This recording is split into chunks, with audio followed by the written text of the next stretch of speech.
Hello my dear student. तो आज की क्लास में हम लोग पढ़ेंगे एरिया रिलेटेड टू सर्कल्स। तो जो ये सर्कल है ये ऑलरेडी हम लोग पिछले वाले चैप्टर में पढ़ चुके हैं। तो वहां पर हमने समझा कि टेंजेंट क्या होता है, सेकेंट क्या होता है, कॉर्ड क्या होता है, डायमीटर क्या होता है, राइट। याद होगा आपको, diameter is the longest chord. तो चलो आगे बढ़ने से पहले एक बार फिर वापस से क्विकली उन सारी चीजों को एक बार दोहरा देते हैं। तो देखिए क्या होता है, ये मेरे पास है एक circle, this is a circle. Okay, circle में अगर मैं एक लाइन ऐसा खींच देता हूं, ये एक लाइन है, तो इस लाइन को क्या बोला जाता है, this line is known as second. इसे क्या बोला जाता है, सेकेंड, ठीक है। और मैं अगर इसी लाइन को अगर मैं उठा करके इधर कर देता हूं यहां पर ऐसा, तो ये क्या बन जाएगा, tangent. What is this, this is called as tangent. Tangent circle को एक ही पॉइंट पे इंटरसेक्ट करता है, जबकि ये जो सेकंड होता है ये सर्कल को दो पॉइंट पे इंटरसेक्ट करता है, ठीक है। तो फिलहाल ये क्या है, ये एक सेकंड है। और अगर मैं ऐसा एक लाइन ड्रॉ कर दूं, ये ऐसा एक लाइन ड्रॉ कर दूं, तो ये क्या बन गया, this is called as tangent. Alright, now अब आगे समझते हैं। तो देखिए ये जो लाइन है यहां पर, अगर मैं इसकी बात करूं यहां पर, suppose this is A and this is B. Suppose ये ए है और ये बी है, ठीक है। सिर्फ इतने ही पोर्शन की मैं बात कर रहा हूं, तो ये क्या कहलाएगा, chord. A B is called as chord. Okay, तो देखो मुझे यहां पर करना क्या है, समझिएगा जरा ध्यान से। इसको हम कर देते हैं डिलीट, ठीक है। ये देखो ये जो लाइन है, सेकंड में ही मैं क्या कर रहा हूं, सेकंड के आस पड़ोस वाला, सेकंड के इधर वाला और इधर वाली लाइन को मैंने मिटा दिया। तो ये जो लाइन बच रही है, ये बीच वाली, ये क्या कहलाती है, this is called as chord. And ये जो होता है एरिया, इसको बोला जाता है segment, this is known as segment. और कौन सा सेगमेंट, इसे बोला जाता है minor segment, this is known as minor segment, ठीक है। एंड ये वाला जो एरिया है, जो बाकी बचा हुआ, ये ऊपर का एरिया, ये वाला एरिया, इसे कहा जाता है major segment, this is known as major segment, ठीक है, समझ गए। This is known as major segment. Okay, so ये माइनर सेगमेंट है एंड ये क्या है, मेजर सेगमेंट, राइट। उसके बाद एक और चीज देखिए जरा, लेट से मैंने एक और सर्कल लिया, ये एक और सर्कल है, और मैंने इसी सर्कल में सेंटर से एक लाइन ये ड्रॉ करी, एक लाइन ये ड्रॉ करी, ऐसे, ठीक। तो ये जो बनता है ये वाला हिस्सा, इसे कहते हैं हम लोग sector, this is known as sector. तो कौन सा सेक्टर है ये, this is known as minor sector, इसे हम बोलते हैं माइनर सेक्टर। और जो ये बाकी बचा हुआ पोर्शन है, ये वाला जो बाकी बचा हुआ पोर्शन है, this is known as major sector, इसे क्या कहा जाएगा, major sector, this is known as major sector, ठीक है। ऑलराइट, तो देखिए सर्कल है, ये कहलाता है कॉर्ड। कॉर्ड अगर मैं सेंटर से लेके जाऊं, इस कॉर्ड को अगर मैं सेंटर से लेके जाऊं, तो ये क्या बन जाएगा, diameter. So diameter is the longest chord. तो कॉर्ड के नीचे का जो एरिया होता है उसे हम क्या बोलते हैं, सेगमेंट। तो फिलहाल ये छोटा सा एरिया है, इसलिए ये कहा जाएगा माइनर सेगमेंट। एंड ये जो ऊपर का एरिया है, इसे कहा जाएगा मेजर सेगमेंट। लेकिन अगर इसी सर्कल में आप ऐसा स्लाइस काट देते हो, जैसा आप पिज्जा काटते हो, ये देखो ऐसा स्लाइस, तो ये जो स्लाइस है, इस स्लाइस को क्या कहा जाएगा, सेक्टर। क्योंकि छोटा हिस्सा है इसलिए माइनर सेक्टर, और ये जो बड़ा हिस्सा है इसे कहा जाएगा मेजर सेक्टर। क्लियर, तो ये बात समझ में आई, ठीक है। अब एक चीज और देखिए, सर्कल में दो चीजें होती हैं, एक होता है सर्कल का एरिया, एक होता है सर्कल का एरिया, एंड एक होता है सर्कल का सरकमफ्रेंस, ठीक है। एक होता है सर्कल का सरकमफ्रेंस, सरकमफ्रेंस का मतलब हो गया पेरीमीटर, राइट। अब सर्कल का एरिया क्या होता है, तो सर्कल का एरिया होता है पाई आर स्क्वायर। सर्कल का एरिया क्या होता है, पाई आर स्क्वायर। और सर्कल का सरकमफ्रेंस कितना होता है, circumference is 2 pi R. Circumference का मतलब हो गया पेरीमीटर, सरकमफ्रेंस का मतलब पेरीमीटर, ठीक है। अब कई बार बच्चे कंफ्यूज हो जाते हैं, एरिया की जगह सरकमफ्रेंस का फॉर्मूला लिख के आते हैं, सरकमफ्रेंस की जगह एरिया का फॉर्मूला लिख के आते हैं। तो कैसे पता चलेगा आपको, कभी कंफ्यूज हुआ तो कैसे आप इसको ठीक करेंगे। तो एक बात हमेशा याद रखिए, एरिया का यूनिट क्या होता है, what is the unit of area. Either metre square हो सकता है, आइदर मीटर स्क्वायर हो सकता है, आइदर सेंटीमीटर स्क्वायर हो सकता है, right. Either it is metre square, either it is centimetre square, either it is millimetre square. जो भी हो, एरिया का जो यूनिट होता है उसके ऊपर पावर स्क्वायर की आती है, राइट, उसके ऊपर पावर स्क्वायर की आती है। सरकमफ्रेंस क्या है, सरकमफ्रेंस इज द लेंथ। जो सरकमफ्रेंस है, सरकमफ्रेंस क्या है, वो एक लेंथ है। और जो लेंथ होती है, लेंथ की यूनिट क्या होती है, आइदर मीटर हो सकती है, आइदर सेंटीमीटर हो सकती है, आइदर मिलीमीटर हो सकती है, इसके अलावा और भी हो सकती है। पर जो भी हो, इन सब की पावर क्या होगी, 1। मीटर की पावर 1, सेंटीमीटर की पावर 1, मिलीमीटर की पावर 1, मान लेते हैं बड़ा सर्कल हो और उसका सरकमफ्रेंस अगर कोई किलोमीटर्स में बोले तो भी पावर 1 ही रहेगी। तो एरिया की जो यूनिट होती है उसके ऊपर हमेशा स्क्वायर रहता है, और जो लेंथ होती है, लेंथ की यूनिट जो होती है उसके ऊपर पावर हमेशा 1 रहती है। अब मुझे ये बताओ इन दोनों फॉर्मूले में से रेडियस, किसके रेडियस के ऊपर पावर 2 है? स्क्वायर किसकी पावर है? इसकी है ना, क्योंकि इसके ऊपर पावर स्क्वायर है and square is the unit of area, तो इसका मतलब पाई आर स्क्वायर क्या है? एरिया है। समझ गए? इस तरीके से आपको याद रखना है। यहां पर आर की पावर क्या है? 1, और 1 पावर किसकी होती है? लेंथ की होती है। What are these representing? These are representing length. ये जो है ये क्या रिप्रेजेंट कर रहे हैं? लेंथ, जबकि ये क्या रिप्रेजेंट कर रहा है? एरिया। समझ गए? तो जो भी एरिया होता है उसकी जो यूनिट होती है उसके ऊपर पावर स्क्वायर की होती है, और यहाँ पर आर की पावर स्क्वायर है, इसका मतलब ये क्या रिप्रेजेंट कर रहा है? एरिया। और जो भी लेंथ होती है, लेंथ की पावर क्या होती है? यूनिट, जो लेंथ की जो यूनिट होती है उनकी पावर क्या होती है? 1, और यहाँ पर आर की पावर क्या है? 1, इसलिए ये क्या रिप्रेजेंट कर रहा है? सरकमफ्रेंस। क्लियर? तो इस तरीके से आप कंफ्यूज नहीं होंगे। ठीक है, इस तरीके से आप कंफ्यूज नहीं होंगे। Clear everyone? तो इसे आप क्विकली लिख लीजिए। अच्छा, एक चीज और है, अगर कभी बात कोई करे वॉल्यूम की, वॉल्यूम, तो वॉल्यूम की यूनिट कैसी होती है?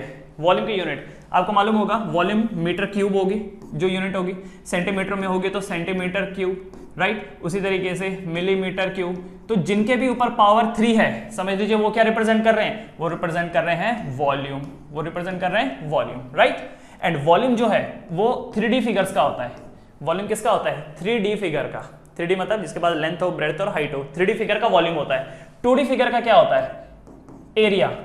एंड 1D फिगर का क्या होता है? लेंथ। 1D मतलब 1 डायमेंशन। देखो हमारे पास 3 डायमेंशन होते हैं, एक होता है लेंथ, एक होता है ब्रेड्थ और एक होता है हाइट। दूसरे टर्म्स में मैं अगर बोलूं कोऑर्डिनेट के टर्म्स में, तो एक होता है एक्स एक्सेस, एक होता है वाई एक्सेस और एक होता है जेड एक्सेस। तो जिनके पास X axis, Y axis, Z axis तीनों है, या जिनके पास लेंथ, ब्रेड्थ और हाइट तीनों है, वो 3D फिगर होते हैं। जैसे क्यूब हो गया, क्यूबॉइड हो गया, स्पीयर हो गया, ये सारी 3D फिगर है। सिलेंडर हो गया, 3D फिगर है।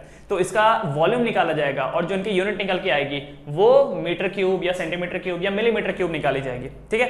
दूसरा 2D फिगर, जिसमें लेंथ एंड ब्रेड्थ होते हैं, जिसमें लेंथ एंड ब्रेड्थ होते हैं 2D फिगर, जैसे स्क्वायर हो गया, रेक्टेंगल हो गया, सर्कल हो गया, ट्राइंगल हो गया, पैरेललोग्राम हो गया, रोम्बस हो गया, ट्रेपेजियम हो गया, दीज आर 2D फिगर। तो इनका एरिया देखा जाता है, इनका एरिया देखा जाता है। ठीक है, सो ये 2D फिगर है। और एक होता है 1D फिगर। 1D फिगर मतलब जिनके पास लेंथ ही लेंथ है, राइट, जिनके पास लेंथ ही लेंथ है। तो आइदर कोई लेंथ बोले, आइदर कोई ब्रेड्थ बोले, आइदर कोई हाइट बोले, आइदर कोई पेरीमीटर बोले। ठीक है, सो ये चीजें क्या, एक्चुअली पेरीमीटर तो नहीं बोलना चाहिए क्योंकि पेरीमीटर एनी हाउ 2D ही बन जाता है, पर है तो वो लेंथ ही, क्योंकि यहाँ करके गए। ठीक है, पेरीमीटर 2D फिगर का ही निकलता है, पर पेरीमीटर अपने आप में क्या है, वो लेंथ ही तो है। आप बाउंड्री जो बनाते हो, बाउंड्री जैसे किसी चीज की अगर बाउंड्री बनानी है तो आप एक सीधी रस्सी लेके आते हो, राइट। तो ये जो पेरीमीटर है ये भी अपने आप में एक लेंथ है, ऑलराइट। तो इसकी जो यूनिट होगी उसकी पावर क्या होगी, 111। तो आगे चल करके कहीं पर भी आपको किसी चीज की यूनिट अगर मीटर क्यूब दिखाई दे रही है या सेंटीमीटर क्यूब दिखाई दे रही है या मिलीमीटर क्यूब दिखाई दे रही है, समझ जाइए कि वो क्या रिप्रेजेंट कर रहा है, वॉल्यूम। अब ये जो सर्कल है, सर्कल तो एक 2D फिगर है। सर्कल का अगर मैं 3D फिगर बनाऊंगा तो वो क्या बनेगा, स्फीयर। सर्कल का एक 3D फिगर बनाऊंगा तो वो क्या बनेगा, स्फीयर। जैसे बॉल, क्रिकेट की बॉल होती है, वो क्या होती है, एक 3D फिगर है, स्फीयर है वो। तो ऐसे में उसका क्या देखा जाएगा, वॉल्यूम। और वॉल्यूम का फॉर्मूला क्या होता है स्फीयर का, याद है किसी को? स्फीयर का फॉर्मूला होता है वॉल्यूम का 4/3 pi r cube, 4/3 pi r cube. तो आर के ऊपर क्या है, क्यूब है, तो समझिए ये क्या रिप्रेजेंट कर रहा है, वॉल्यूम। ठीक है, तो अगर ये लॉजिक याद रखेंगे तो कभी कंफ्यूज नहीं होंगे कि कौन सा फॉर्मूला एरिया का है और कौन सा फॉर्मूला सरकमफ्रेंस का है। ठीक है बच्चे लोग, ठीक है। तो अगर ये समझ गए तो इसको क्विकली आप लोग लिख लीजिए, वीडियो पॉज करके क्विकली इसे लिख लीजिए। फिलहाल हमारे इस चैप्टर में दो ही चीजों से हमको ज्यादा डील करनी है, एक एरिया हो गया और एक सरकमफ्रेंस हो गया। ठीक है, वॉल्यूम तो ना के बराबर है, लेकिन फिर भी आगे हो सकता है कुछ चैप्टर में आ जाए। चलो अब एक बार वापस इस पे आ जाओ, इस पे आ जाओ। अब ये देखो, ये सर्कल है। सर्कल मतलब मान लेते हैं पिज्जा है, ये पिज्जा है, आपके घर में आया और आपके घर वाले ने आपको ये वाली स्लाइस दे दी, ये वाली स्लाइस दे दी। तो सवाल है कि आपके हिस्से में कितना आया, आपके हिस्सा में कितना आया। ठीक है, तो आपके हिस्से में तो ये माइनर सेक्टर आया, तो इस माइनर सेक्टर का एरिया क्या होगा, सो area of minor sector, area of minor sector. तो एरिया ऑफ माइनर सेक्टर, अच्छा बाय द वे इसको मैं ऐसा भी लिख सकता हूं, एरिया ऑफ सेक्टर। मतलब बहुत तरीके हैं इसको लिखने के। ठीक है, कई बार लोग एरिया को ऐसा AR भी लिख देते हैं, ऑलराइट, ये ऐसा करके भी लिख देते हैं। तो बहुत सारे तरीके हैं, आप कैसा भी इसको लिख सकते हो, वो लिखते लिखते शॉर्टकट अपने आप ही बन जाता है, ठीक है। So area of minor sector, इस माइनर सेक्टर का एरिया क्या होगा? तो इस माइनर सेक्टर का एरिया क्या होगा? तो याद रखिए, लेट्स से कि ये जो एंगल है, मान लेते हैं ये जो एंगल है, this angle is theta, let's say this angle is theta. तो फॉर्मूला क्या होगा? Theta by 360, theta by 360 into pi are square, ठीक है। This is the area of the minor sector, theta by 360 into pi are square. कैसे ही आया समझिए एक चीज को, अगर ये एंगल खत्म होते होते होते जीरो हो गया तो थीटा की वैल्यू जीरो हो गई। 0 बाई 360 कितना होता है? 0, 0 मल्टीप्लाई बाय एनीथिंग इज 0। तो अगर सामने आपके घर वालों ने आपको पिज्जा का ये वाला स्लाइस दिया, देखो इतना दिया और कम हो गया और कम हो गया, करते करते करते ऐसा करके जीरो हो गया, तो आप क्या बोलोगे? अरे दिया ही नहीं मुझे, क्योंकि ऐसा एंगल करते करते ये जीरो हो गया ना, तो इसका मतलब आपके हाथ में कुछ लगा ही नहीं। अगर आपके घर वाले स्लाइस को ऐसा इतना बड़ा करके देंगे तो ज्यादा हाथ में लगा, फिर और ज्यादा, फिर और ज्यादा, फिर और ज्यादा, देखो इतने पे किया तो इसका मतलब आधा स्लाइस आपको, मतलब पूरे पिज्जा का आधा आपको मिल गया। ऐसा करते करते उन्होंने पूरा ही दे दिया, पूरा दे दिया का मतलब पूरा ही आ गया। तो अगर ये थीटा बढ़ जाता है, अगर ये थीटा बढ़ करके पूरा 360 हो जाता है, तो 360 बाय 360 कैंसिल होकर 1 हो जाएगा, 1 इंटू पाई आर स्क्वायर का मतलब पूरा पाई आर स्क्वायर आपको दे दिया। तो थीटा जितना बड़ा होगा एरिया ऑफ माइनर सेक्टर भी उतना ही बड़ा होता जाएगा, ठीक है। एरिया ऑफ माइनर सेक्टर भी उतना बड़ा होता चला जाएगा। So area of minor sector का फॉर्मूला क्या है? थीटा, कि ये कितना एंगल है? Theta upon 360 into pi are square. Theta जितना ज्यादा होगा इस सेक्टर का एरिया उतना ही ज्यादा होगा, ठीक है, इस सेक्टर का एरिया उतना ही ज्यादा होगा। ऑलराइट, अगर माइनर सेक्टर बढ़ेगा तो बदले में मेजर जो होगा वो कम हो जाएगा। अभी ये नीचे वाला माइनर सेक्टर है, धीरे धीरे करके अगर बढ़ा देंगे तो जो मेजर सेक्टर है वो कम हो रहा है, माइनर बढ़ता जा रहा है, अब बराबर हो गया। अब क्या बोलेंगे? ये सेमी सर्कल है, सेमी सर्कल, ऊपर वाला सेमी सर्कल। अब बढ़ाते बढ़ाते आप और ऊपर लेके गए तो अब नीचे वाला मेजर बन गया और ऊपर वाला माइनर बन गया, ठीक है, समझ गए बात। सो this is the area of the minor sector. अगर कोई बोले कि बताओ एरिया ऑफ मेजर सेक्टर क्या होगा? Area of major sector, so area of major sector क्या होगा? तो बहुत ही सिंपल है, टोटल एरिया में से इस माइनर सेक्टर को माइनस कर दो, टोटल एरिया में से इस माइनर सेक्टर को माइनस कर दो, तो बचेगा क्या? मेजर सेक्टर, बचेगा क्या? Major sector. एक और तरीका बोल सकते हैं कि इस पूरे 360 डिग्री में से अगर थीटा माइनर सेक्टर का है तो मेजर सेक्टर के लिए कितना एंगल बना? तो मेजर सेक्टर के लिए इतना एंगल बना। ये एंगल क्या है? 360 माइनस थीटा, क्योंकि टोटल तो 360 होता है, 360 में से थीटा तुमने माइनर वाले को दे दिया, तो मेजर वाले के पास कितना आएगा? 360 माइनस थीटा। तो ये फॉर्मूला क्या बनेगा? 360 minus theta upon 360 into pi are square. So this is the area of the major sector. Minor का निकाल लो, फिर टोटल एरिया में से माइनर के फॉर्मूले को माइनस कर दो, ठीक है, तो जो बचेगा वो मेजर बचेगा। तो मेजर के लिए आप ये भी याद कर सकते हो, या पूरे एरिया में से इस माइनर सेक्टर को माइनस कर दो, ठीक है, डन, समझ में आया। सो what is the area of the circle? Circle का जो एरिया होता है वो क्या होता है? Pi are square. उसी सर्कल में से अगर आप एक स्लाइस निकाल दो तो उस स्लाइस का एरिया क्या होगा? Theta upon 360 into pi are square. तो थीटा जितना ज्यादा होगा स्लाइस उतना बड़ा होगा, तो area of the minor sector भी उतना ही बड़ा होगा। क्लियर है एवरीवन? दूसरा, इसकी बात की जा रही है, अगर कभी किसी ने पूछ लिया कि बताओ ये जो माइनर सेक्टर है, सॉरी सेगमेंट, क्योंकि देखो ये वाला जो हिस्सा इसे क्या बोला जाता है? सेगमेंट। जैसे आपने कभी देखा होगा, एक गाड़ी है, गाड़ी का टायर कीचड़ में धंस गया, ये गाड़ी का टायर है कीचड़ में धंस गया, तो इतने इतने वो कीचड़ में धंस गया। तो जब भी कोई टायर कीचड़ में धंसता है तो हम बोल सकते हैं कि टायर का इतना सेगमेंट कीचड़ के अंदर है। कितना सेगमेंट? इतना सेगमेंट कीचड़ के अंदर है। ये वाला एग्जांपल पिज्जा में आपको मिलेगा, और ये वाला जब भी कोई गाड़ी का टायर कीचड़ में धंसता है, तो यही हिसाब किताब होता है सेम। तो यहां पर अगर किसी ने आपसे पूछ लिया कि बताओ भाई what is the area of the minor segment, तो इसका कैसे निकालेंगे एरिया? तो एरिया निकालने का एक बहुत सिंपल तरीका है। ये देखो, सबसे पहले सेक्टर निकालो, ये सेंटर है, यहां से इधर ज्वाइन करो इसको, ये देखो यहां से इधर ज्वाइन किया, यहां से इधर ज्वाइन किया। पहले एरिया ऑफ सेक्टर निकालो, ठीक है। What is this? This angle is theta. तो area of minor segment, area of minor segment क्या होगा? Area of minor segment. तो देखिए, सबसे पहले हम सेक्टर का एरिया निकालेंगे, उसके बाद इस ट्राइंगल को माइनस कर देंगे, ये वाले पॉइंट को हम ओ नाम देते हैं, ठीक है। So area of minor segment will be equal to theta upon 360 into pi are square. ये किसका एरिया है? ये इस पूरे सेक्टर का एरिया है, ठीक है, minus area of triangle O A B, area of the triangle O A B. ठीक है, बस आ गया ये। ऑलराइट, आ गया। तो ये देखो, this is the area of the minor segment. फिर से एक बात सुनो, इस पूरे सेक्टर में से हम इस ट्राइंगल को माइनस कर देंगे ऊपर वाले, तो नीचे का जो हिस्सा है माइनर सेगमेंट आ गया, माइनर सेगमेंट आ गया। क्लियर? तो इस सेक्टर का एरिया क्या होगा, theta upon 360 into pi are square, minus कर देंगे एरिया ऑफ ट्राइंगल, तो area of triangle O A B, तो ट्राइंगल ओ ए बी को माइनस कर देंगे तो नीचे वाला जो हिस्सा है वो आ जाएगा। ठीक है, नाउ अब एक चीज समझिए, अगर आपको माइनर सेगमेंट मिल गया तो मेजर सेगमेंट निकल जाएगा। कैसे? टोटल एरिया में से माइनर सेगमेंट को माइनस कर दीजिए तो जो बचा हुआ एरिया होगा वो क्या होगा, major segment. So area of major segment, area of major segment will be equal to total area कितना है, पाई आर स्क्वायर में से माइनस कर देंगे area of minor segment, area of minor segment. ठीक है, so this is the area of the major segment. तो पूरे एरिया में से, सर्कल के एरिया में से माइनर सेगमेंट को माइनस कर दिया तो बचा क्या, मेजर सेगमेंट। डन। तो चलिए इसको लिख लीजिए वीडियो पॉज करके एंड इसको अच्छे से दिमाग में बिठाइए, क्योंकि अगली जो एक्सरसाइज है उसको करने के लिए ये फॉर्मूले बहुत ही हेल्पफुल रहेंगे। तो जल्दी से वीडियो पॉज करके इसे कॉपी कर लीजिए, इसे कॉपी कर लीजिए।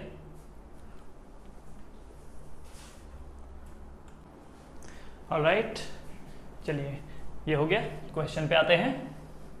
देखो ये कॉन्सेप्ट मैंने आपको समझा दिया, this the major segment, this the minor segment. ठीक है, ये मेजर सेगमेंट है और ये माइनर सेगमेंट है। एरिया कैसे निकालते हैं वो सब हमको समझ में आ गया।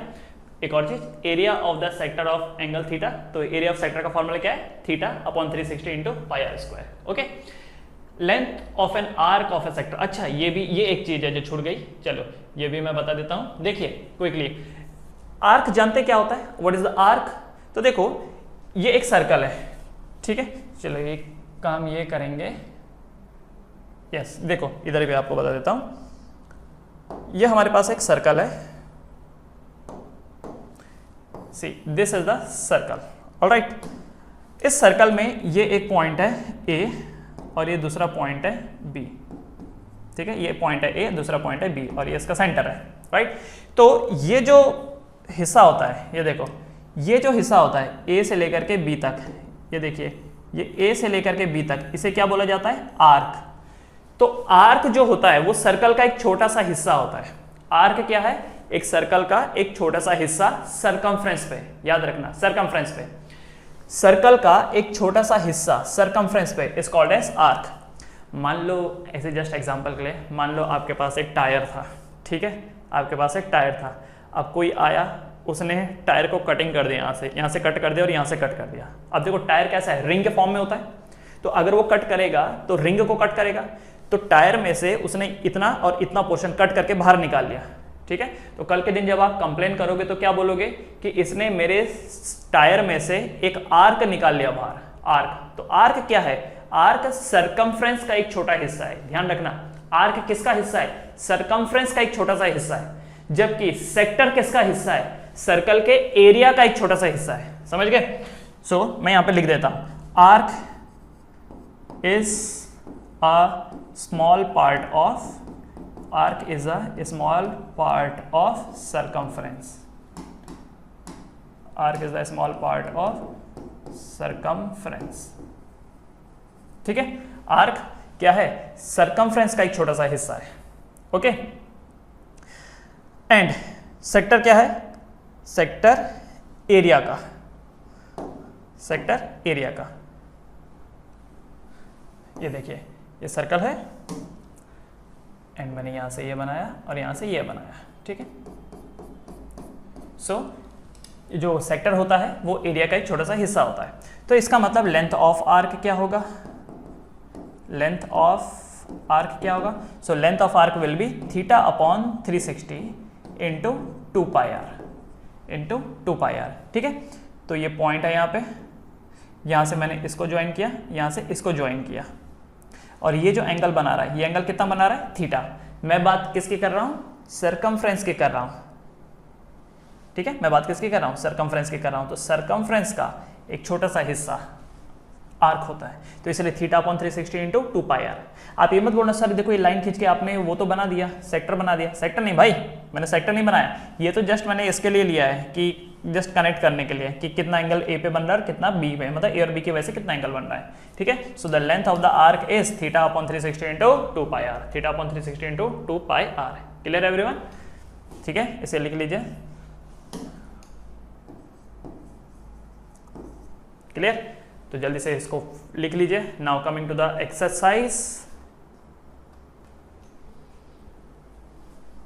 चलो exercise 11.1, unless stated otherwise use pi की वैल्यू 22/7। अनलेस स्टेटेड, अगर बोला ना गया हो तो पाई की वैल्यू क्या लेनी है 22/7, ठीक है। चलो क्वेश्चन नंबर 1, क्वेश्चन नंबर 1 क्या बोल रखा है, find the area of the sector of a circle whose radius is 6 centimetre if the angle of the sector is 60 degree. तो देखो बच्चों एक सर्कल है और जो यहाँ पर एंगल बन रहा है वो कितना बन रहा है 60 डिग्री बन रहा है, और जो रेडियस है वो कितना है 6 सेंटीमीटर, ठीक है। So find the area of the sector. So area of sector, area of sector का फॉर्मूला क्या है, theta by 360 into pi are square, theta by 360 into pi are square. यहाँ थीटा कितना है 60 डिग्री, तो 60 upon 360 into pi are square, pi into r, r कितना है यहाँ पर 6 सेंटीमीटर है, तो 6 का स्क्वायर, तो ये कट होके कितना हो जाएगा 1/6 इंटू पाई इंटू 6 स्क्वायर। अब एक चीज़ देखो, यहाँ से 6 कैंसिल, यहाँ से स्क्वायर कैंसिल, तो आंसर कितना आ जाएगा 6 पाई। 6 पाई मतलब 6 इंटू 22/7, तो कितना बनाइए, तो 132/7 सेंटीमीटर स्क्वायर, 132/7 सेंटीमीटर स्क्वायर, ठीक है, 132/7 सेंटीमीटर स्क्वायर। ऑलराइट, चलिए आगे बढ़ने से पहले एक बार हम लोग आंसर चेक करेंगे, क्योंकि बिना चेक किए कभी भी आगे नहीं बढ़ना है। कई बार होता है ऐसा, सिली मिस्टेक हो जाती है अपने से, तो एटलीस्ट आंसर चेक करेंगे तो पता चलेगा कि कहाँ पर गलती हो गई। ओके, चलो लिखो इसको क्विकली, 3, 2, 1 गो। चलो चलेंगे, बढ़ेंगे आगे नेक्स्ट क्वेश्चन की तरफ। अगर बाई चांस नहीं लिख पाए हो तो वीडियो को पीछे ले लो एंड फिर पॉज करके लिख लेना। Now second question, find the area of the quadrant of the circle whose circumference is 22 centimetre. ठीक है, ये एक सर्कल है और आपको क्या बोल रखा है, find the area of the quadrant. Quadrant का मतलब क्या होता है, क्वाड्रेंट देखो, क्वाड्रेंट मतलब जब एंगल 90 डिग्री होता है, 90 डिग्री के एंगल को हम लोग क्वाड्रेंट बोलते हैं। ठीक है, मतलब यहाँ पर जो ये एंगल होगा, जब भी बात आएगी क्वाड्रेंट की, तो इसका मतलब यहाँ पर थीटा की वैल्यू कितनी होगी 90 डिग्री। ऑलराइट, आपने कोऑर्डिनेट ज्योमेट्री पढ़ा होगा, तो इसको क्या बोलते हैं हम लोग, कोऑर्डिनेट एक्सिस बोलते हैं। तो first quadrant, second quadrant, third quadrant, fourth quadrant ऐसे होता है। तो हर एक क्वाड्रेंट का एंगल कितना होता है 90। तो जब भी कोई क्वाड्रेंट बोले तो इसका मतलब थीटा कितना हो गया 90 डिग्री हो गया। ठीक, तो आपसे बोल रखा है find the area of the quadrant, area निकालना है। तो अगेन एरिया बोलो तो ये अल्टीमेटली है क्या, ये एरिया ऑफ द सेक्टर ही तो है कि नहीं, ये सेक्टर ही तो है। So area of sector equal to यहाँ पर कितना है, यहाँ पर theta by 360 into pi are square. Formula यही है, थीटा कितना है यहाँ पर 90 डिग्री, तो 90 upon 360 into pi into radius कितना है यहाँ पर, रेडियस तो दिया ही नहीं है पर सरकमफ्रेंस दिया है। तो क्या हम रेडियस की हेल्प से सरकमफ्रेंस निकाल सकते हैं, रेडियस की हेल्प से सरकमफ्रेंस निकाल सकते हैं। तो मुझे बताओ, देखो यहाँ पर क्या दिया हुआ है सरकमफ्रेंस, सरकमफ्रेंस कितना दिया हुआ है 22 दिया हुआ है, 22 सेंटीमीटर। सरकमफ्रेंस क्या होता है, फॉर्मूला क्या सरकमफ्रेंस का 2 पाई आर। तो 2 पाई आर की वैल्यू कितनी है 22 है, तो आर की वैल्यू कितनी हो जाएगी, आर की वैल्यू 22 अपॉन 2 पाई, आर की वैल्यू कितनी हो जाएगी 22 अपॉन 2 पाई। कट करेंगे 11 सा, सो आर की वैल्यू कितनी आई, आर की वैल्यू कितनी है 11 अपॉन पाई। ठीक है, सॉल्व नहीं करना है अभी सॉल्व नहीं करना है, आर की वैल्यू को 11 अपॉन पाई ही रखो, ऐसा नहीं कि पाई 22 लिखो फिर 7 लिखो, अभी मत करो कुछ भी, आर की वैल्यू 11 बाई पाई लिखो। और फिर यहाँ पर आर स्क्वायर है, तो आर स्क्वायर का मतलब भी क्या हो जाएगा 11 अपॉन पाई और इसका स्क्वायर। ठीक है, क्योंकि आर की वैल्यू क्या है 11 अपॉन पाई, तो 11 अपॉन पाई का स्क्वायर। नाउ कटिंग 9 कितने जा 9 1 जा 9, 9 4 जा। ठीक है, तो कितना हो गया 1/4 इंटू पाई। अच्छा 11 बाई पाई का स्क्वायर है, अब ऐसा मत करना 11 का स्क्वायर 121 पाई का स्क्वायर पाई, नहीं, सिंपली 11 बाई पाई के स्क्वायर को ऐसे लिखो 11 by 11 into 11 by 11 by pi into 11 by pi, ठीक है 11 by pi into 11 by pi. तो 11 by pi 11 divided by pi का स्क्वायर क्या होगा 11 by pi into 11 by pi. Pi से पाई कैंसिल, राइट। अब क्योंकि हमारे पास और कोई ऑप्शन नहीं है तो अब हमको मजबूरन इस नीचे वाले पाई को 22/7 लिखना पड़ेगा। तो पाई की वैल्यू अगर मैं 22 डिवाइड बाय 7 लिखूंगा तो डिनोमिनेटर का डिनोमिनेटर कहाँ चला जाता है, न्यूमरेटर में, तो वो जो 7 है वो न्यूमरेटर में चला जाएगा, ठीक है। सो अब देखो 11 2 जा 22, ठीक है, तो ये कितना आ जाएगा 11 7 जा 77, 4 2 जा 8, 11 7 जा 77, 4 2 जा 8, क्या आएगा, किस में है वैल्यू, सेंटीमीटर में है, और जो एरिया होता है एरिया का यूनिट क्या होगा फिर यहाँ पर सेंटीमीटर स्क्वायर, ठीक है। Therefore area of sector is equal to 77/8 centimetre square, ठीक है। तो ये एरिया ऑफ सेक्टर है 77/8 सेंटीमीटर स्क्वायर, डन। तो इसे फटाफट कॉपी कर लीजिए, आंसर इज 77/8। बहुत इजी क्वेश्चन है। तो इसके बाद के जितने भी क्वेश्चन है पहले आप वीडियो को पॉज करेंगे, क्वेश्चन को रीड करेंगे, सॉल्व करेंगे एंड फिर आगे बढ़ेंगे, ओके। चलिए डन, बढ़े आगे। Now next question, next question number 3। The length of the minute hand of a clock is 14 centimetre, ठीक है जी। तो ये जो मिनट हैंड है हमारे पास, ये एक घड़ी है, तो ये जो मिनट हैंड है इसकी लेंथ कितनी बता रखी है 14 सेंटीमीटर, ये लो इसकी लेंथ है 14 centimetre, okay 14 centimetre. Find the area swept by the minute hand in 5 minute, 5 minute में वो कितना स्वेप करेगा 5 मिनट में। तो पहले मान लेते हैं यही मिनट की हैंड यहाँ रही होगी, पहले ये मिनट हैंड यहाँ पे रही होगी और अब वो यहाँ पर चलेगी, पहले ए पे रही होगी अब और वो बी पे रही होगी, ठीक है। तो सवाल है कि ये कितना डिग्री रहा होगा, सवाल है ये कितना डिग्री रहा होगा, है ना। तो अल्टीमेटली है तो ये सेक्टर ही ना। तो देखो area of sector, area of sector क्या होता है θ/360 इंटू पाई आर स्क्वायर, यही होता है। अब यहाँ पर देखो क्या आपको दिया गया है थीटा कितना है, इस मिनट हैंड ने 5 मिनट में कितना एंगल सबटेंड किया, दिया हुआ है, नहीं दिया है। तो θ/360 तो अपने को पता ही नहीं है। पाई आर स्क्वायर, चलो पाई की वैल्यू तो पाई रहेगी, आर की वैल्यू 14 आ जाएगी, तो 14 स्क्वायर, ये तो सॉल्व हो जाएगा पाई आर स्क्वायर। पर θ/360 तो दिया ही नहीं है। अब आपके पास दो ऑप्शन है, या तो आप ये पता कर लो कि 5 मिनट में कितना डिग्री सबटेंड होता है, 5 मिनट में कितना एंगल बना होगा ये आप पता कर लो, ठीक है। 5 मिनट के अंदर अंदर ये कितना एंगल बना होगा ये पता कर लो, फिर उसको यहाँ पे डाल दो और सॉल्व कर लो। दूसरा ऑप्शन ये है कि क्यों ना मिनट के ही टर्म्स में सॉल्व करते हैं, क्योंकि लॉजिक तो यही है ना कि θ/360, ऊपर भी अगर एंगल है तो नीचे एंगल है, ऊपर अगर कोई रैंडम नंबर होता तो नीचे भी हम लोग कोई रैंडम नंबर लेते हैं, मतलब रेशियो सेम होना चाहिए। तो एक काम करते हैं ना, इसको हम ना मिनट के टर्म्स में सॉल्व करते हैं। तो ए से बी आने में कितना टाइम लगा 5 मिनट, है कि नहीं। फिर से सुनो, ए से बी में आने में कितना टाइम लगा 5 मिनट, ए से बी आने में 5 मिनट का टाइम लगा। और टोटल घूमने में कितना टाइम लगता है, टोटल घूमने में कितना टाइम लगता है घड़ी की सुई को 60 मिनट। ये जो मिनट की हैंड है ये पूरा घूम करके आने में कितना टाइम लगेगा 60 minute.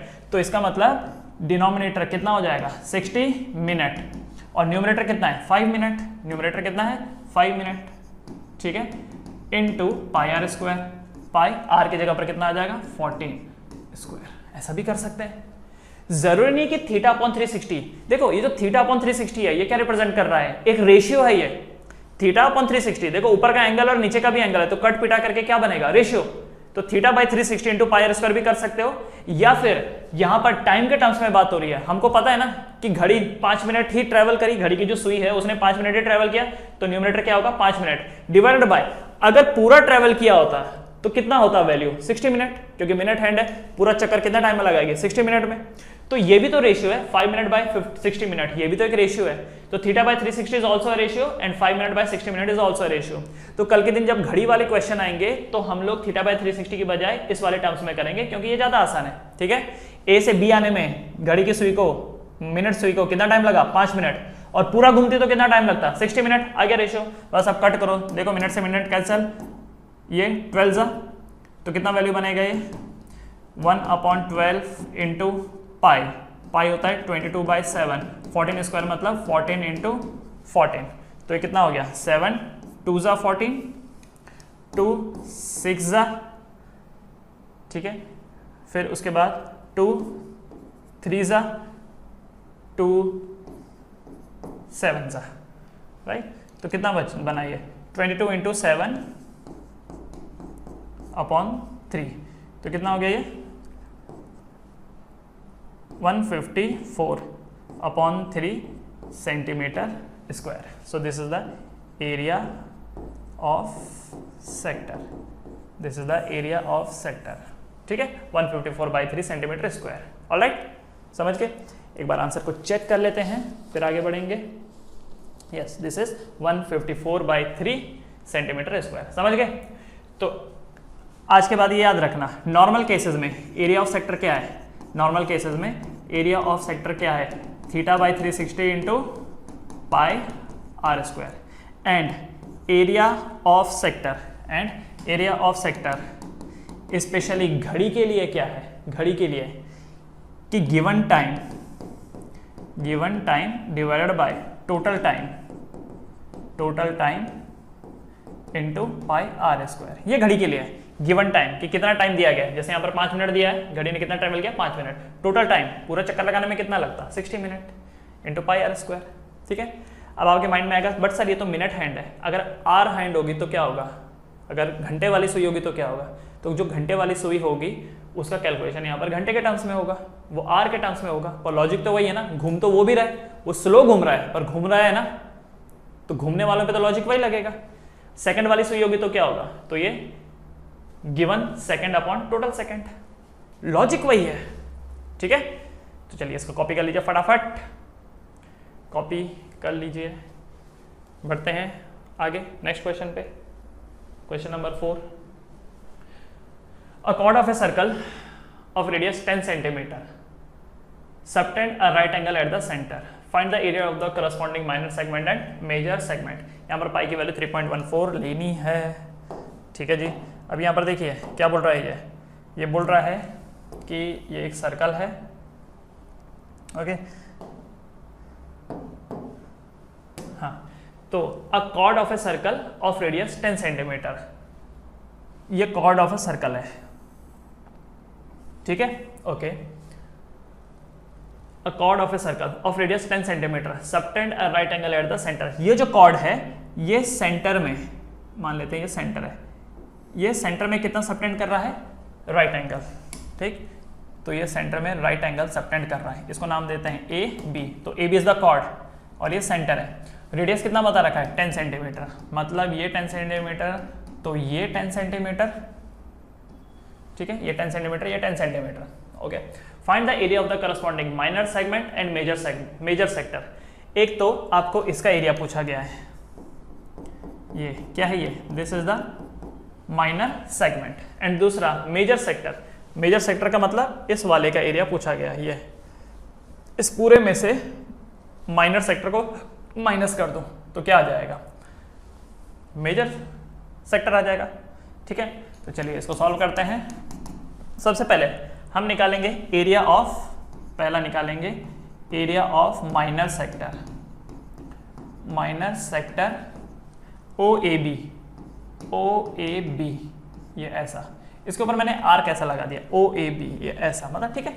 So O A B, area of the minor sector O A B, तो इसका एरिया क्या होगा, तो इसका एरिया क्या होगा θ/360, थीटा कितना है यहाँ पर 90 डिग्री है, ये क्योंकि ये एंगल 90 है, 90/360 into pi are square, r कितना है यहाँ पर 10 है, तो 10 स्क्वायर, सो कितना बनाइए कट ओके, 1 जा 4 जा, तो 1/4 इंटू पाई इंटू 10 स्क्वायर, तो 10 स्क्वायर कितना होता है 100, तो सॉल्व करने के बाद 100/4 कितना होता है 25 पाई सेंटीमीटर स्क्वायर, 25 पाई सेंटीमीटर स्क्वायर, ये क्या है area of the minor sector. मैं फिलहाल इसको इतने पे छोड़ रहा हूँ, आगे चल करके आपको क्या करना है, पाई की जगह पर 3.14 डाल देनी है और इसको सॉल्व कर लेना है, उतना तो कर ही सकते हैं, ठीक है। फिलहाल मैं इतने पे छोड़ रहा हूँ। तो ये तो माइनर सेक्टर का एरिया निकल गया। तो मेजर सेक्टर का एरिया क्या होगा, तो देखिए area of major sector, area of major sector, तो एरिया ऑफ मेजर सेक्टर क्या होगा, टोटल एरिया में से माइनस करेंगे माइनर सेक्टर कौन, OAB, माइनर सेक्टर OAB। अच्छा ये आई थिंक ये साइन मत लगाओ क्योंकि आर्क का साइन होएगा ये, ठीक है, इसका मतलब आर्क होता है, जान दो, जस्ट OAB लिखो, ठीक है। Area of the major sector, total area में से माइनर सेक्टर का एरिया माइनस करेंगे। टोटल एरिया क्या है यहाँ पर, इस पूरे सर्कल का एरिया क्या होगा, पाई आर स्क्वायर, आर मतलब 10 है यहाँ पर, पाई इंटू 10 स्क्वायर माइनस इसका एरिया कितना आया 25 पाई, कितना आया 25 पाई, तो 10 का स्क्वायर मतलब 100 पाई, तो 100 पाई में से 25 पाई को माइनस करेंगे तो कितना आ जाता है 75 pi centimetre square. So what is this is the area of the major sector, ठीक है। तो ये सेकंड वाला पार्ट आ गया, area of the major sector आ गया 75 पाई सेंटीमीटर स्क्वायर। याद रखना पाई की वैल्यू बाद में आपको 3.14 डालनी है और उसको सॉल्व करना है, ठीक है। अभी समय मिलेगा तो जरूर करेंगे हम लोग, 3.14 की वैल्यू डालेंगे यहाँ पर अगर समय मिलता है तो। ये जो सेकंड वाला हिस्सा है, सेकंड वाला पॉइंट आ गया, उसके बाद अब दूसरा माइनर सेगमेंट का एरिया। माइनर सेगमेंट का एरिया क्या होगा, अब मैं फर्स्ट वाला हिस्सा सॉल्व कर रहा हूँ, भले ये पहले ये दिया था बाद में ये, लेकिन सॉल्व करते वक्त तो पहले यही आएगा उसके बाद ये आएगा, एरिया ऑफ माइनर सेगमेंट,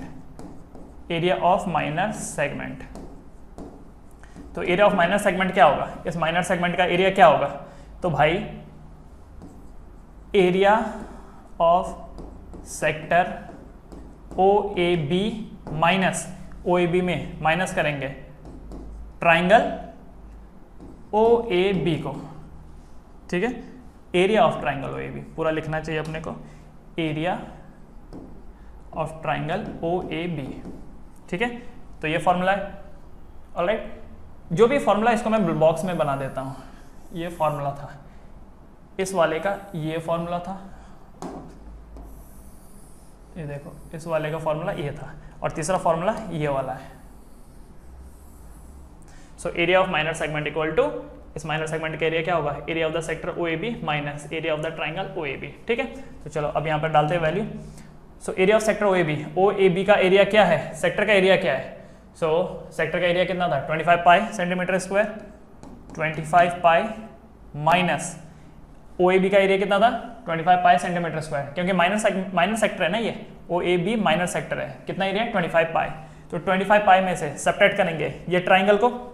अच्छा ट्राइंगल का एरिया क्या होता है, अगर आप ध्यान से नोटिस करो, ये जो ट्राइंगल है, ट्राइंगल का एरिया क्या होता है मुझे बताओ जरा, what is the area of triangle, area of triangle क्या होता है, आप बोलते हो half into base into height, बोलते हैं, ठीक भी है, पर एक्चुअली फॉर्मूला क्या है ट्राइंगल के एरिया का, ध्यान रखना, ट्राइंगल का एरिया का फॉर्मूला होता है half into multiple of perpendicular side, half into multiple of perpendicular side. Actual formula ये होता है एरिया ऑफ ट्राइंगल का, क्या, half into multiple of perpendicular side, ठीक है। अब समझते हैं इसको, जैसे मान लो ये मैंने एक ट्राइंगल बोला, ठीक, इस ट्राइंगल में अगर ऐसा हुआ कि this is A, this is B and this is C, ये मैंने एक लाइन खींची और ये क्या है परपेंडिकुलर है और इसको मैं नाम देता हूँ D, तो इसका जो एरिया होगा वो क्या होगा हाफ इंटू, आपको इस ट्राइंगल में देखना है कि कौन सी दो परपेंडिकुलर साइड आपको दी हुई है, तो एक साइड क्या दिया हुआ है BC, तो हाफ इंटू BC इंटू दूसरा परपेंडिकुलर साइड क्या है AD, तो ये इसका फॉर्मूला है, area equal to half into BC into AD। अब लोग क्या बोलते हैं, लोग ये बोलते हैं कि BC क्या है, लोग क्या बोलते हैं कि ये जो BC है ये क्या है, ये बेस है, इसलिए हाफ इंटू इसको क्या बोल दिया जाता है बेस, इंटू AD को क्या बोल दिया जाता है कि AD क्या है, AD इज द हाइट, तो इसलिए AD इज द हाइट, ठीक है। सो ये फॉर्मूला बन के आ जाता है। लेकिन एक बात और समझिए जरा, यहाँ पर कल के दिन अगर मान लो ऐसा हुआ कि ये जो ट्राइंगल है, इस ट्राइंगल में ये वाला किसी ने ऐसा बना दिया और इसको E नाम दे दिया और ये 90 डिग्री है, तो इस ट्राइंगल का जो एरिया होगा वो ऐसा भी निकाला जा सकता है, area equal to half into, अब परपेंडिकुलर साइड तो ये भी है और ये भी है, तो इसलिए इसका जो एरिया का formula half into AB into EC भी हो सकता है, half into AB into EC भी हो सकता है। ठीक है, समझ में आया? सो ट्राइंगल के एरिया का फॉर्मूला क्या होता है? Half into multiple of perpendicular side. तो देखो ये येलो वाले भी आपस में परपेंडिकुलर है, इसलिए half into BC into AD, तो ये भी फॉर्मूला है। दूसरा यहां पर अगर आप एक चीज नोटिस करो, ये जो AB है, AB and EC are also perpendicular, AB and EC भी परपेंडिकुलर है, तो half into AB into EC, तो ये भी इसका फॉर्मूला हो सकता है। पर अगर यहां पर कोई बोले कि AB बेस है और EC हाइट है, तो AB बेस है और EC हाइट है, तो हो सकता है किसी को बुरा लग जाए कि अरे हाइट ऐसा नीचे को किधर जा रहा है और बेस ये कैसे हो सकता है। ठीक है, तो एक्चुअल फॉर्मूला क्या है? Half into multiple of perpendicular side. किसी भी ट्राइंगल में आप देखो कि कौन सी दो साइड परपेंडिकुलर है, अगर इसके परपेंडिकुलर ये मिल गया तो एरिया के लिए दिस इंटू दिस कर लो। अगर इसी ट्राइंगल में ये और ये परपेंडिकुलर मिल गया तो हाफ इंटू दिस कर लो। इसी ट्राइंगल में अगर ये एंड ये वाली साइड परपेंडिकुलर मिल गई तो दिस इंटू दिस कर लो। समझ में आया? कोई सा भी दो परपेंडिकुलर आप वैल्यूज उठा सकते हैं, परपेंडिकुलर होना चाहिए, बस ध्यान में रखना। इसमें एक चीज और है बच्चे लोग, और ये है, ये आप लोग कॉपी कर लेना, चलो यहाँ पे दिखा देता हूं मैं।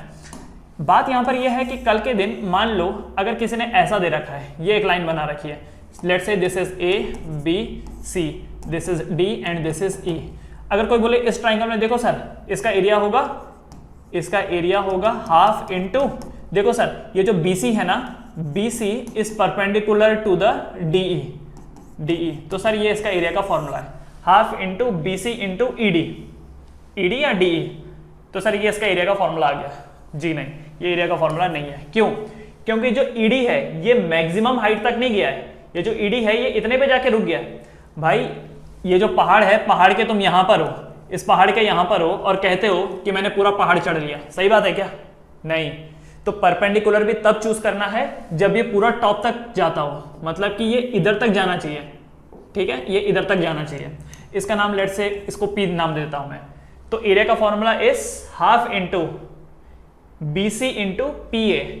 ED नहीं होगा क्योंकि ED मैक्सिमम हाइट तक नहीं पहुंचा है, मैक्सिमम हाइट तक कौन पहुंचा है? AP, तो इसलिए हम इसको ED का नाम ना दे करके इसकी जगह पर क्या लिखेंगे? इसकी जगह पर बनेगा half into BC into PA। Clear? समझ में आया? तो किसी भी ट्राइंगल में एरिया के लिए दो परपेंडिकुलर, एक परपेंडिकुलर ये और दूसरा परपेंडिकुलर ये आप लेते हो, वो कहीं पर भी हो सकते हैं, इधर या इधर, कोई भी हो सकता है, लेकिन जो भी हो वो जो परपेंडिकुलर है वो मैक्सिमम हाइट तक जाना चाहिए, वो मैक्सिमम हाइट तक जाना चाहिए। कल के दिन मान लो ये जो EC है, ये जो EC आपने बनाया, EC यहाँ ना होकर के अगर यहाँ होता तो इस ट्राइंगल में ये देखो ये मैक्सिमम हाइट तक तो पहुंचा ही नहीं, यहाँ तक तो पहुंचा ही नहीं, मतलब यहाँ पर है वो यहाँ तक तो पहुंचा ही नहीं, तो नहीं ले पाएंगे। ठीक है, वो मैक्सिमम तक रीच करना चाहिए। डन? समझ में आया? तो चलो अब बढ़ते हैं आगे।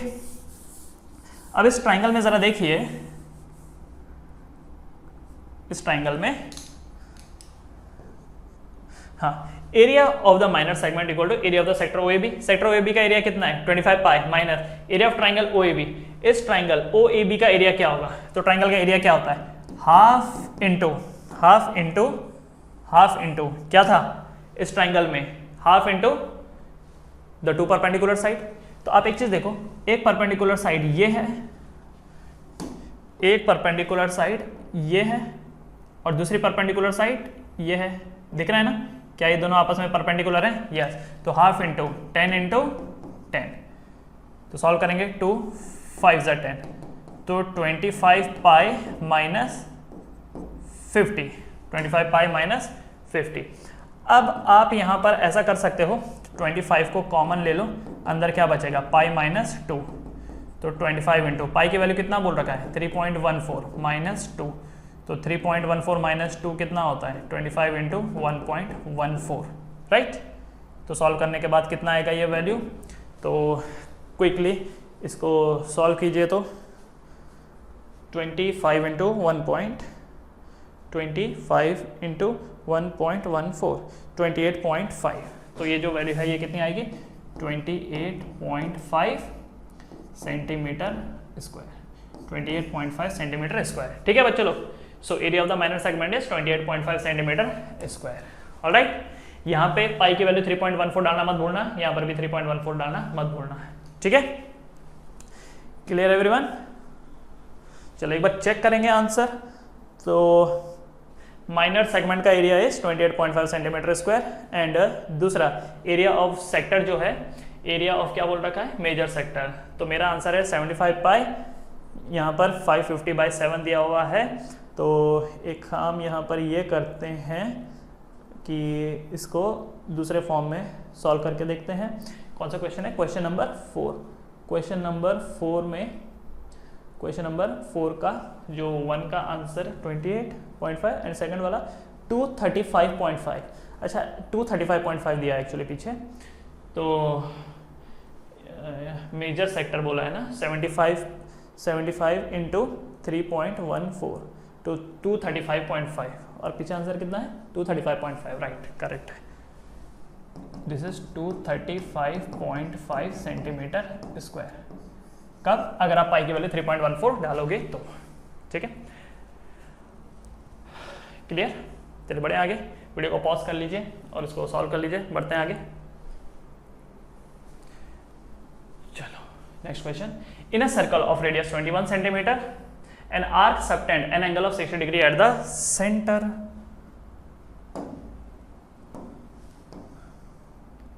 ठीक है, ये एक सर्कल है,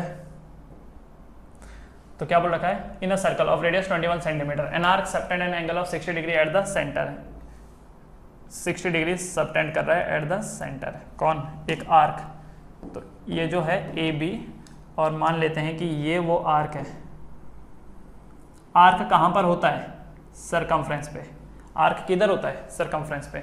तो ये जो आर्क है ये सेंटर में कितना एंगल बना रहा है, 60 डिग्री, और रेडियस कितना बता रखा है, 21 सेंटीमीटर, 21 सेंटीमीटर, ठीक है, this is O 21 in a circle of radius 21 centimetre and arc subtend at angle of 60 degree at the centre. Find number 1 length of the arc. पहला क्या बोल रखा है, लेंथ ऑफ द आर्क निकालने के लिए। So length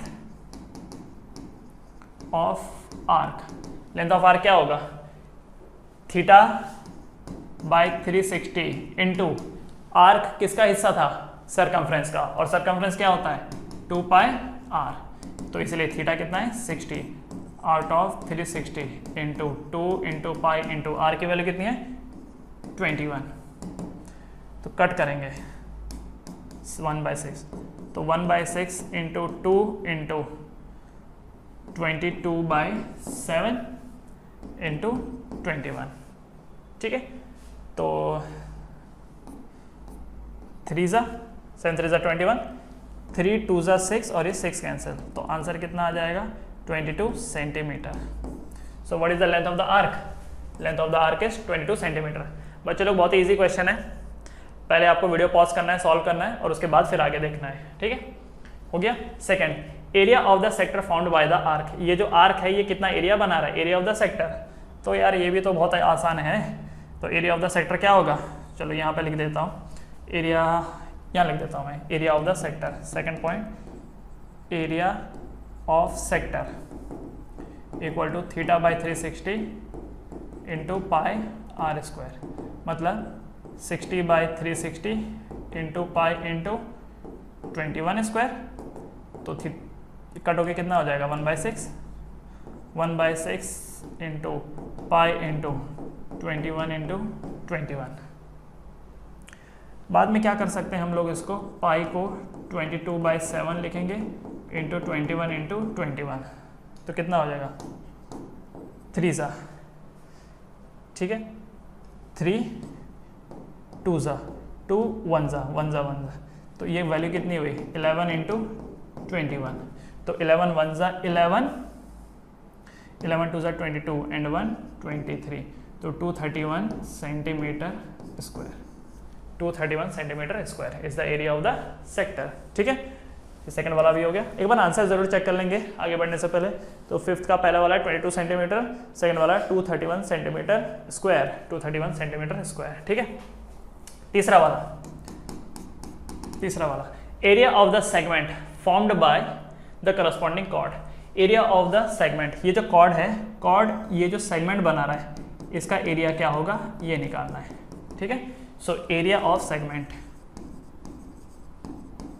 area of segment A B, area of the segment A B क्या होगा, तो ट्राइंगल, तो क्या होगा यहाँ पर area of triangle O A B में से माइनस करेंगे,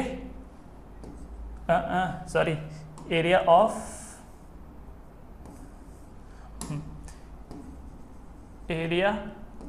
सेक्टर ओ ए बी में से माइनस करेंगे area of triangle O A B. ठीक है, तो कितना आएगा area of sector O A B, sector O A B का एरिया कितना है 231, अभी निकाला था, minus area of triangle O A B, ये जो ट्राइंगल है इसका एरिया निकालेंगे।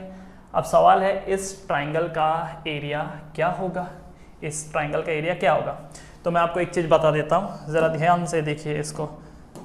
आपको ऐसा नहीं लगता कि ये जो ट्राइंगल है ये एक इक्विलेटरल ट्राइंगल है, ये एक इक्विलेटरल ट्राइंगल है। कैसे, अगर ये एंगल 60 है और ये दोनों एंगल बराबर है, क्योंकि ये 21 है ये 21 है, तो इसका मतलब ये आइसोसेलेस ट्राइंगल है। आइसोसेलेस ट्राइंगल में अगर ऊपर वाला एंगल 60 है तो इसका मतलब बाकी जो ये दो एंगल हैं एक तो वो इक्वल हैं एंड दूसरा उनका जो टोटल सम है वो 120 है, क्योंकि ट्राइंगल में तीनों एंगल का सम कितना होता है 180। 180 में से अगर ऊपर वाले को 60 दे दिया तो बचा कितना 120, तो 120 इन दोनों को इक्वली डिस्ट्रीब्यूट करना है, तो 120 को इक्वल डिस्ट्रीब्यूट कर दो कितना हो गया 60, तो मतलब ये एंगल भी 60, यहाँ से ये एंगल भी 60, तो कैसा ट्राइंगल है ये इक्विलेटरल ट्राइंगल। और इक्विलेटरल ट्राइंगल का जो एरिया होता है उसका फॉर्मूला होता है √3/4 a²। ठीक है, क्या होता है इक्विलेटरल ट्राइंगल के एरिया का फॉर्मूला √3/4 a²। सो अब यहाँ पर डाल देते हैं value, so this is 231 minus √3/4 into 21 का स्क्वायर। ठीक है, 21 का स्क्वायर, तो ये कितना आ जाता है 231 माइनस √3/4 इंटू 21 का स्क्वायर इज 441 इंटू 441। अब यार ये तो अच्छा खासा लंबा चौड़ा आएगा आंसर। नहीं, लंबा चौड़े का मतलब है कैलकुलेशन इसमें ज़्यादा इन्वॉल्व है। तो एक काम करता हूँ मैं, पीछे आंसर ज़रा एक बार चेक करते हैं, पीछे आंसर किस टर्म्स में दिया हुआ है। क्वेश्चन नंबर 5 का थर्ड वाला, यस थर्ड वाला आंसर दिया है 231 माइनस 441 √3/4, 441 √3/4। यस बच्चों, आगे सॉल्व नहीं किया है, बस इतने पे ही रखा हुआ है। ठीक है, so this is your answer, so this is the centimetre square. ठीक है, सो थर्ड वाला भी हो गया। तो ये 3 क्वेश्चन है, जल्दी से इसे कॉपी कर लीजिए, जल्दी से इसे कॉपी कर लीजिए वीडियो पॉज करके। चलिए बच्चों नेक्स्ट क्वेश्चन करते हैं। Question number 6, a chord of a circle of radius 15 centimeter subtends an angle of 60 degree at the center. Find the area of the corresponding minor and the major segment of the circle. वही repeated question बार बार आएंगे, तो करना क्या है, video को pause करना है and पहले आपको सॉल्व करना है, उसके बाद फिर आप सॉल्यूशन देखेंगे। ठीक है, तो ये कॉर्ड है, तो एक ये हो गया, एक यहाँ से ये हो गया। ठीक, हाँ जी, तो अ chord of a circle of radius 5 centimetre, sorry 15 centimetre है, ये 15 सेंटीमीटर, ये 15 सेंटीमीटर। ठीक है, subtend an angle 60 degree at the centre, centre में कितना एंगल सबटेंड कर रहा है 60 डिग्री। वैसे बच्चे लोग एक बात मैं आपको बता देता हूँ, ये साइड हमेशा देखो, ये वाली साइड हमेशा इस साइड के इक्वली रहेगी, क्योंकि ये भी रेडियस है ये भी रेडियस है, और अगर ऊपर वाला एंगल 60 डिग्री है तो कंफर्म ये इक्विलेटरल ट्राइंगल है, और अगर इक्विलेटरल ट्राइंगल है तो इक्विलेटरल ट्राइंगल का एरिया का फॉर्मूला √3/4 a², याद करना है √3/4 a²। तो ऐसे में अगर कोई सेगमेंट आपसे पूछे तो area of sector minus √3/4 a²। ठीक है, चलो तो यहाँ पर 60 degree at the centre, find the area of the corresponding minor and the major segment. तो पहले आपको माइनर सेगमेंट निकाल लेना है, ये वाला दिस द माइनर सेगमेंट, फिर टोटल एरिया में से इसको माइनस कर देंगे तो क्या आ जाएगा मेजर सेगमेंट। तो इसको नाम O दे देते हैं, इसको A, इसको B। वीडियो को पॉज करके फटाफट इसको सॉल्व कीजिए। चलो देखते हैं, सबसे पहले एरिया ऑफ सेक्टर, तो एरिया ऑफ सेक्टर कितना है 60/360 इंटू पाई इंटू आर कितना 15 स्क्वायर, तो कितना हो जाएगा कट होके 1/6, सो 1/6 into pi into 1/6 into pi into 15 square, ठीक है। 15 का स्क्वायर कितना होता है 225, मतलब 225/6। अच्छा इसको ये फर्दर और कट हो सकता था ना, 3 2 6 75, तो 75/2, दिस इज 75/2 सेंटीमीटर स्क्वायर। आप चाहो तो इसको और भी सॉल्व कर सकते हो, तो कितना हो जाएगा ये 37.5 सेंटीमीटर स्क्वायर। ये क्या है, एरिया ऑफ द सेक्टर आया। उसके बाद area of minor segment, area of minor segment, तो एरिया ऑफ माइनर सेगमेंट क्या होगा, area of sector minus area of triangle OAB, area of triangle OAB, तो एरिया ऑफ सेक्टर कितना आया 37.5 minus area of triangle OAB क्या हो जाएगा √3/4 into ए square मतलब 15 स्क्वायर, ठीक है, √3/4 इंटू 15 स्क्वायर। ओके, तो भाई कितना बना ये, तो 37.5 माइनस √3/4, ये 15 का स्क्वायर 225, √3/4 सेंटीमीटर स्क्वायर। एक बार पीछे आंसर चेक कर लेते हैं क्या वो इसी फॉर्म में, क्योंकि पिछला वाला क्वेश्चन का आंसर इसी फॉर्म में था। अगर इसी फॉर्म में तो ऐसे में छोड़ देंगे, और अगर नहीं है तो फिर सॉल्व करेंगे इसको आगे। तो नहीं है भाई, तो इसका मतलब सॉल्व करना पड़ेगा। तो चलिए फटाफट इसको सॉल्व करेंगे। देखो बच्चे लोग, मैं तो कैलकुलेटर यूज़ कर रहा हूँ, क्योंकि अगर मैं खुद से करूँगा तो वीडियो लंबा हो जाएगा, तो मैं नहीं चाहता हूँ वीडियो अननेसरी लंबा हो, तो मैं तो कैलकुलेटर से कर रहा हूँ। और वैसे भी मुझे एग्जाम नहीं देना है, एग्जाम आपको देना है, तो आपकी कैलकुलेशन स्पीड में होनी चाहिए। तो इसीलिए आप क्या करेंगे, अपने हाथों से कैलकुलेशन करेंगे। √3 की वैल्यू 1.732 होता है, वो यहाँ पर रखना है, 225 है डिवाइड बाय 4 करना है, ठीक। तो मैं जल्दी जल्दी इसको अंजाम दूंगा। 225 √3 डिवाइडेड बाय 4, 97.42 आ रहा है मेरे कैलकुलेटर के हिसाब से। दिस इज 37.5 माइनस 97.42, तो सब्ट्रैक्ट करने के बाद कितना होगा, दिस इज 59.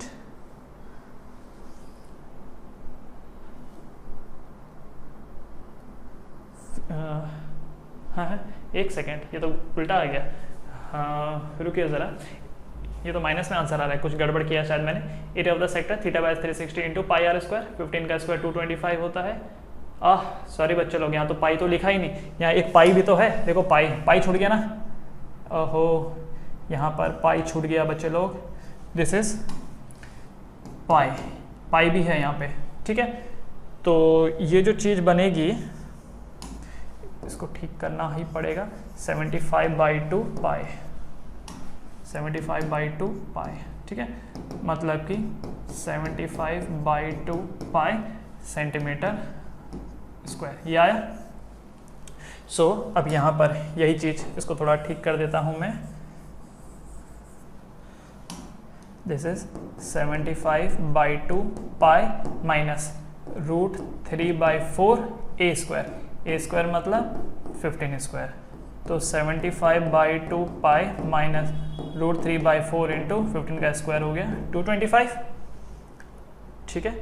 सो 75/2 पाई, तो ये जो वैल्यू है ये कितनी देता है, तो ये तो 97.4 था, ये 97.4 था, और ये वैल्यू कितनी हो गई, ये 75/2 इंटू पाई 117.8, ठीक है।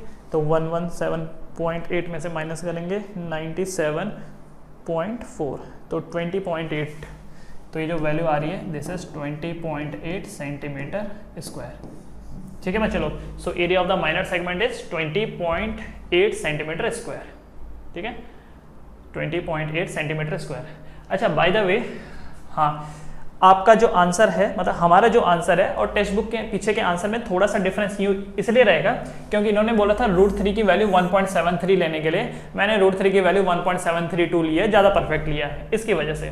वरना अगर आप ये वैल्यू लेंगे और पाई की वैल्यू 22/7 नहीं लेनी है, क्या लेनी है, 3.14 लेनी है। तो अगर पाई की वैल्यू आप 3.14 लेंगे और ये √3 की वैल्यू 1.73 लेंगे तो एक्जैक्टली वही आंसर आएगा जो टेक्स्ट बुक के पीछे है। मैंने क्या किया, कैलकुलेटर यूज किया है, तो कैलकुलेटर में जो पाई की एग्जैक्ट वैल्यू है 3.14723 वो व्हाटएवर जो भी है उसने सब कंसिडर किया होता है, इसलिए थोड़ा सा आपको वेरिएशन मिलेगा। पर जो आंसर है वो लगभग इतना ही है, ज़्यादा नहीं, बस पॉइंट के बाद का कुछ हल्का 1-2 डिजिट का फर्क रहेगा, ठीक है। So this is the area of the minor segment. एक बार माइनर सेगमेंट का एरिया देख लेते हैं। तो पीछे आंसर दिया हुआ है माइनर सेगमेंट का 20.43, मेरा 20.8 आया है। अगेन डिफरेंस किस वजह से आया, इन्होंने जो √3 की वैल्यू लेने को बोला था बस वो पॉइंट के बाद 2 डिजिट 1.73, मैंने 1.732 एंड सो ऑन आगे की भी वैल्यू ले रखी है, ठीक है। और पाई की वैल्यू इन्होंने 3.14 लेने को बोला, मैंने 3.14 से भी आगे के डिजिट ले रखे हैं बिकॉज आई यूज्ड कैलकुलेटर। ये हो गया area of the minor segment. तो माइनर सेगमेंट का एरिया आ गया। दूसरा क्या है, मेजर का भी तो निकालना है। सो यहाँ पे लिख देता हूँ मैं एरिया, ये एक चीज है। दूसरा area of major segment, area of major segment क्या होगा, पाई r स्क्वायर में से माइनस करेंगे 20.8 को, तो पाई इंटू 15 स्क्वायर माइनस 20.8, तो 225 पाई में से 20.8 को सब्ट्रैक्ट करेंगे, तो 225 पाई, तो ज़रा देखें तो 225 पाई मतलब ये कितना बनता है 706.85, जैसे 706.85 माइनस 20.8, तो ये वैल्यू लगभग कितनी बन रही है, माइनस 20.8, दिस इज 686.05, 686.05, ठीक है। So what is this, this is the area of the major segment. तो माइनर सेगमेंट का एरिया, मेजर सेगमेंट का एरिया, ठीक है, डन। अगर आपने आंसर निकाल लिया है खुद से तो बहुत अच्छी बात है, वेल एंड गुड। और अगर नहीं कर पाए हो तो इसे जल्दी से कॉपी कर लो, इसे कॉपी कर लीजिए जल्दी से। 3, 2, 1 गो।